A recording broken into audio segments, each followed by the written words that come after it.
Yo, what is up, you guys? Welcome back to the channel. Homie Hector here, and today I'm gonna be bringing you guys a scan tool review. I know a lot of you guys have been asking for scanners. You guys want to know what's a good entry-level scanner for you guys, and I actually had a company send me a scanner over. This scanner is from a company called Ansell or Ansell, something like that. Okay, so it's from a company called Ansell, and this is the FX2000 OBD2 scanner right there. Look at this. Okay, looks pretty legit. We're gonna open it up, we're gonna see what it can do, we're gonna see what's included in here. This might just be the scanner that you're looking for. Let's go.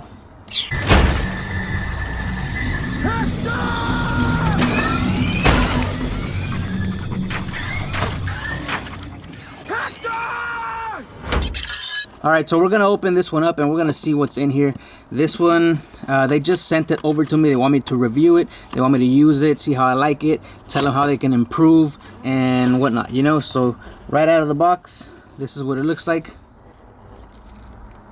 This is the Ansell FX2000. They also have FX3000, 4000, and so on, depending on your needs. This one, they say, communicates with the powertrain control module, the ABS, and the airbag module. So this is the bottom of the line scanner that they have as far as Ansell goes, which is only like 150 bucks, okay? So we got a little cable here that connects to the OBD2 scanner.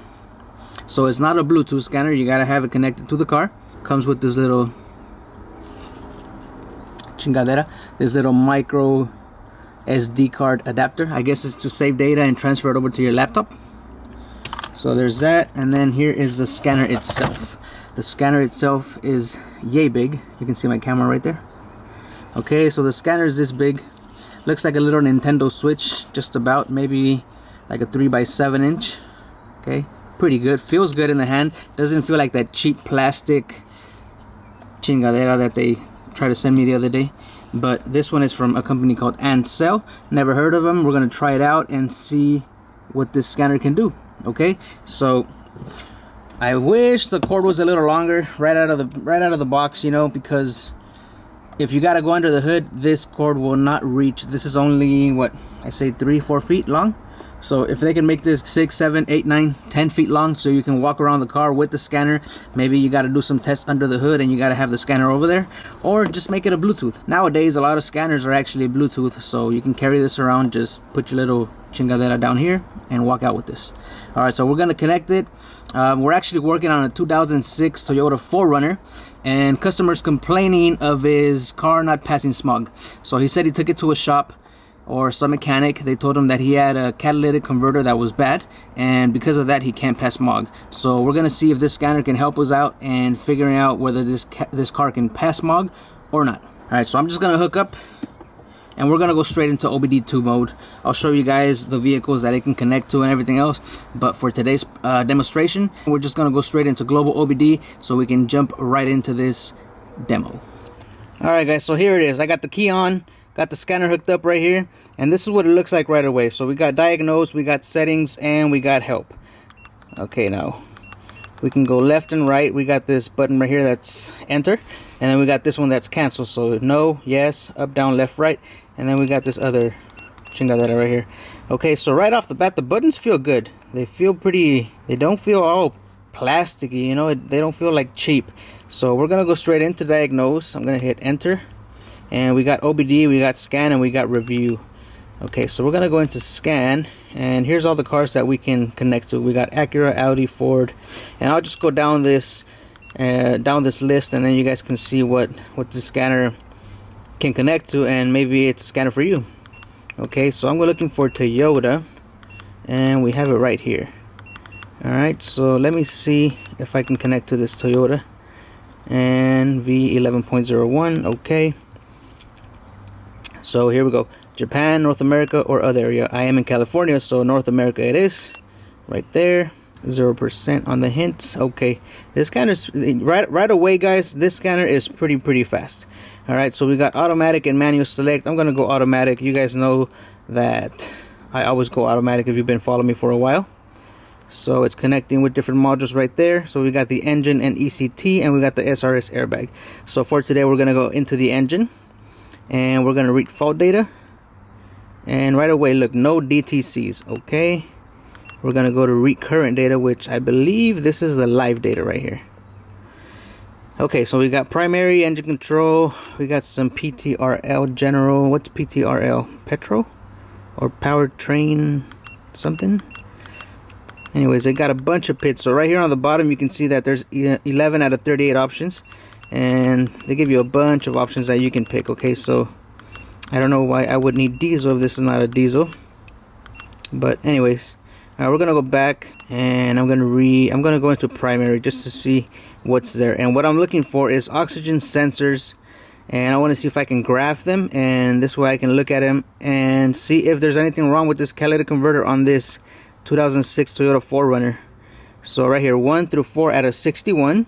So there's 65 pits that I can look at, and I can look at these by scrolling to the right. So 5 through 8, 9 through 12, and so on. So here's bank 1 sensor 2. I'm gonna pick that one. I'm gonna pick this one, and I'm also looking for the air fuel ratio. Here's one, bank 2 sensor 1. Did I skip one already? Yeah, bank 1 sensor 1 right here. Okay, so I have my 4 pits that I want to look at, and I'm actually gonna look at, let's just look at mass airflow just for the heck of it. Okay, so we're gonna select, I selected all of them. Now we're gonna confirm. Okay, so here's my 5 pits. We got mass airflow, bank 1 sensor 2, bank 2 sensor 2, we got bank 1 sensor 1, and bank 2 sensor 1. So right now with key on, we got over here, we got 84 volts. What the heck is 84 volts? Why does it display like that? Anyways, we're gonna start the car up and we're gonna look at these O2 sensors. Okay, right now the car's still cold. I'm gonna let it warm up before we can look at these sensors, and we can determine if this 4Runner has a good cat or a bad cat, or find out what's wrong with it. Okay, so let it warm up and then I'll come back to you guys. Okay guys, got the car a little bit warm now. So now, as you guys can see, I don't know what was happening. They're reading 80 something volts on the, there it is again. What the heck? It's 83 volts. What I'm gonna do is get out of here. I don't know why it's reading that way, but let me go, and I think it's something up with this scanner. Let me go back, and I'm gonna go straight to generic. So we'll diagnose, we'll go right here into engine OBD2, and we're gonna do generic. Okay, so we're just trying to figure out if this guy has good cats, bad cats, if he can smog his car. So right here, look, we see MIO status, the check engine light is off, there's no DTCs, there's 5 readiness monitors completed, 1 that is not completed, 4 that are not supported. So 5 are completed, 1 is not. I'm pretty sure that 1 that is not is the evap system monitor, because that's usually the last one to complete. So there's no DTCs and 5 are completed. Let's go see what's going on with this. Okay, so I'm gonna go here to the IM readiness, and since the DTCs were cleared, we're gonna see. So if it says okay, that means it's good. If it says NA, that means it's not applicable, and if it's incomplete, then it's incomplete. So let's see. Right here, the one that says incomplete is the evap system monitor, just like I thought.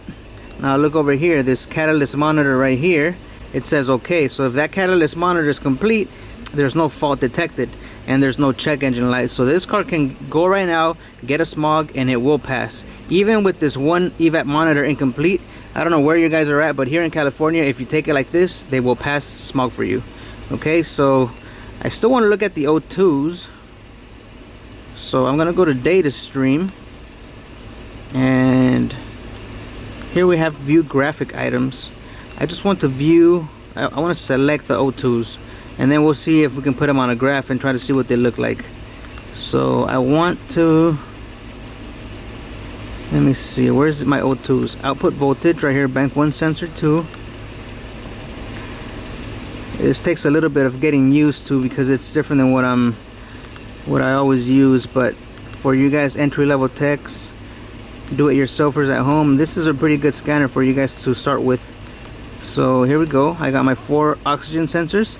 Okay, so 2 oxygen sensors that are downstream right here. The ones that are reading 3.2 as they should.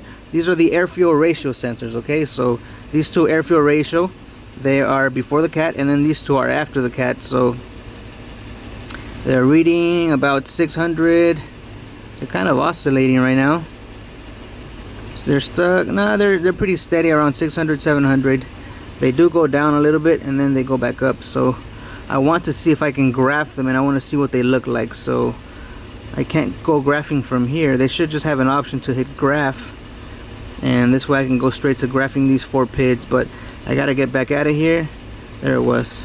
So I'm gonna go to view graphic items, and I'm gonna select my O2s again. We might have a problem, but without any codes and with everything, with all the monitors complete except for that one, we can still go past smog. Bank 2, sensor 2. Or the cat is barely starting to go bad, but hard to say at this point. So here we go. We're gonna graph these 4. Here's the 2 downstream. The red and white are the downstream. The blue and what is that, green?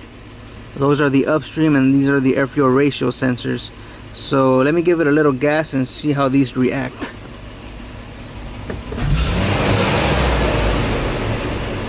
Okay.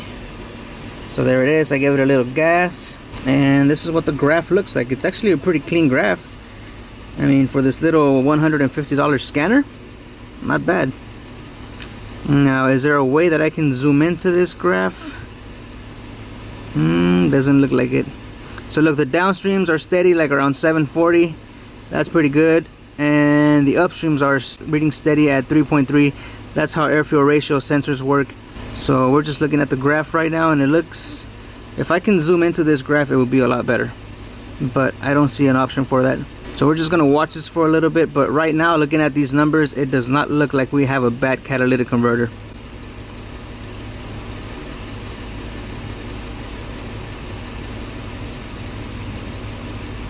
Okay, I'm gonna watch this for a while, and then we'll come back and analyze this. Oh, whoa, whoa. That just did something. I think it's self-adjusting. Yeah, okay, so somehow it zoomed in. I guess it heard me. So there it is. Look, my voltages are still at 740 millivolts on the downstreams, and 3.2, 3.3 on the air fuel ratios. So it zooms in on its own, so that's pretty cool. So we can't pause it, can we? No, we can't pause it. So we just gotta watch it here. But look, steady downstreams, steady upstreams. This looks like it's good to go smog right now.